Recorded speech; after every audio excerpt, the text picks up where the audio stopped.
All right. Ian, do you want to talk about the latest I Am 8-Bit retro cartridge release? I mean, we can. What's on the... I know.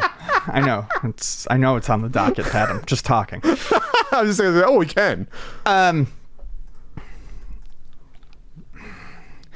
Am 8-Bit does really nice vinyl releases. I really like their vinyl releases. I really don't understand their cartridge releases. So in the past, they did... they did Lion King and Aladdin. They did Street Fighter 2. That was the first one, right? The Street Fighter 2 was the first one. Excuse me. Street Fighter 2 was the first one. Mega Man 2 and Mega Man X was the second one. Mm-hmm. Third one was the Aladdin Lion King, I believe, or maybe it was just Lion King. God, it was around the time we spoke about it. And I it still was remember. When they did. It was around the time that the Aladdin. Yes, they did Aladdin Legacy and Lion King Legacy. Okay, those are sold out now. Okay. Earthworm Jim 1 and 2 they did. That's sold out.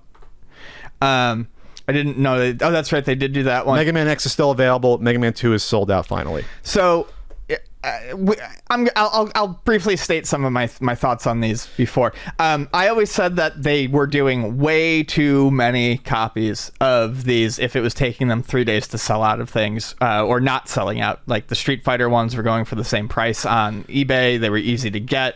The Mega Man ones didn't sell out.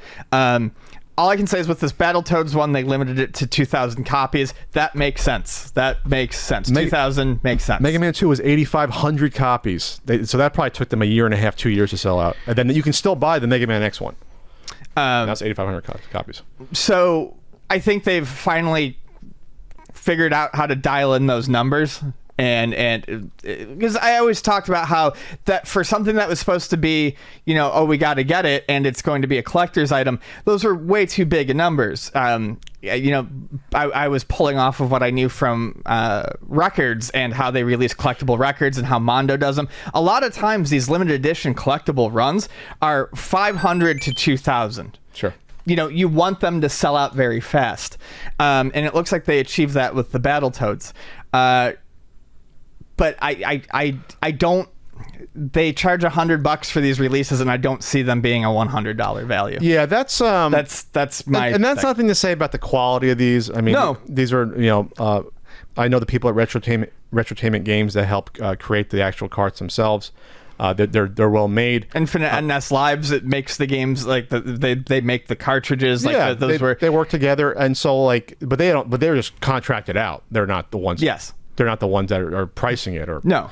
But $100 is by far the most we see charged for these re-releases. Like no one comes close to $100, right? For a standard just cartridge. I know they put like they have like what do they have? The little pack-ins, retro pack-in surprise. They're going to be like buttons or pins and stickers, right? But $100 is a lot of money. Yes. Compared to these other companies that are doing this. Yeah, I don't want to, like I said, I like a lot of what I Am 8-Bit does. I feel bad that I always sound negative when it comes to these, but at $100, that's a tough sell.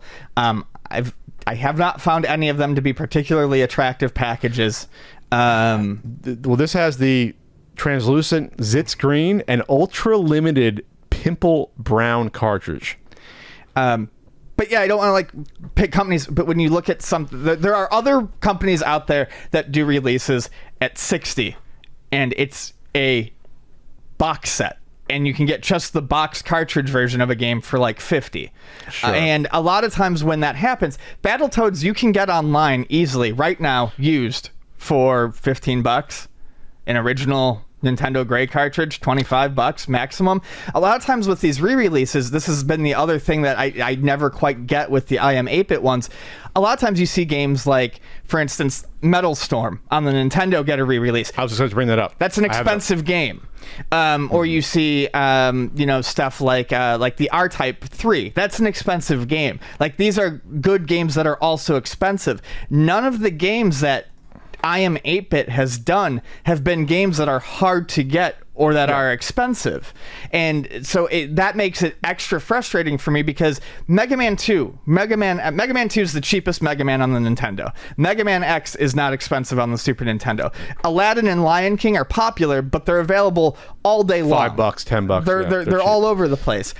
So you know, I understand doing a special edition of a special edition reprint of a game that's hard to find and releasing it for a reasonable price, but doing these special editions of games that are not hard to find and releasing them for $100, it boggles the mind. No, I'm there with you. So I looked up before you said Metal Storm. I looked it up in Retrobit. So the Retrobit charges for the standard version $45, which gets you the box, dust cover, manual, right? And cartridge, yes. Yeah, yes, cartridge. Thanks, Ian.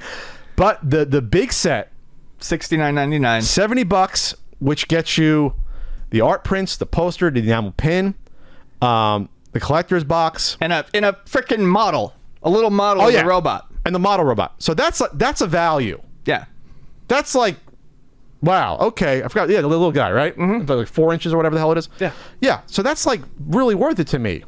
As someone be like, okay, I like Metal Storm, but now you're giving me a reason. Plus, like I said, that's a cartridge that on its own, if you want it original, is 200, 250, is probably $150, $200 now. Yes. And then as another comparison, this isn't a re-release, but just for an NES game, the limited run Jay and Silent Bob Mall Brawl pre-order NES is $55. So, but under 60. Sure. So when you are charging $100 for a game that you didn't program at all, you didn't put any money into that, you're just manufacturing this stuff. That's a tough ask. Yeah. This is double the amount on average, 55 and 45 of your competitors. Double. And why? Do you because people like Battletoads. So now we're talking about how much do people like Battletoads? Well, this is sold out, so I guess people like Battletoads too much.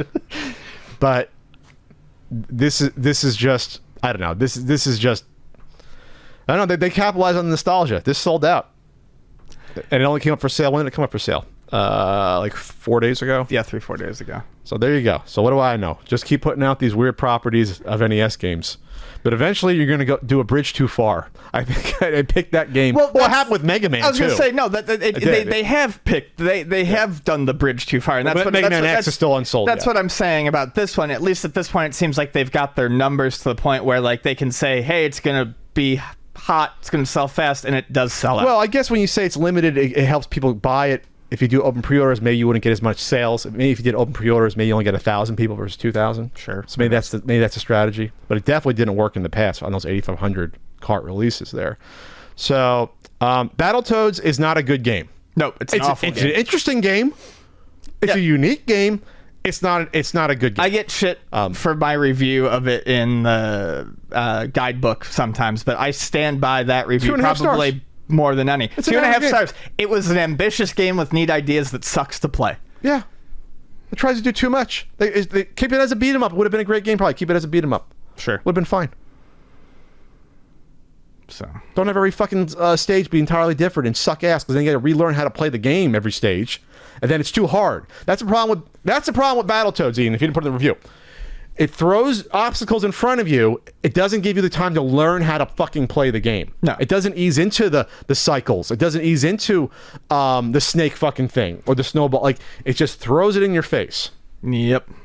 There you go. All right. Well, there you go. You can't get it. But I was surprised. I thought I would still see it for sale 4 days later. I'm surprised they sold out that quickly for Battletoads. But then again, they also timed it well. It came out around the time that the new Battletoads game came out on the Xbox One. Oh, see, I didn't know that. Okay, that makes sense then. So these are going to be a bunch of Zoomers buying this. Yeah. Okay, that's fine. And that I have not played. I don't have an Xbox One. If it ever gets a PC release, maybe I'll try it. I've heard... I've had a couple people tell me that it was good, but I've seen a lot of reviews that were like, this is very not good. I think on Metacritic it's floating around 60 right now. So... Okay, well, there you go. Enjoy getting that cartridge for $100 that if you decide to play, you're going to hate out there. Yes. This love for Battletoads just blows my mind. Like, this love of it. Of the NES version, at least. Not like the better arcade version or Sega Genesis. They're all bad. You don't like the arcade one? They're all bad games. They're all not good. Okay. All right, moving on.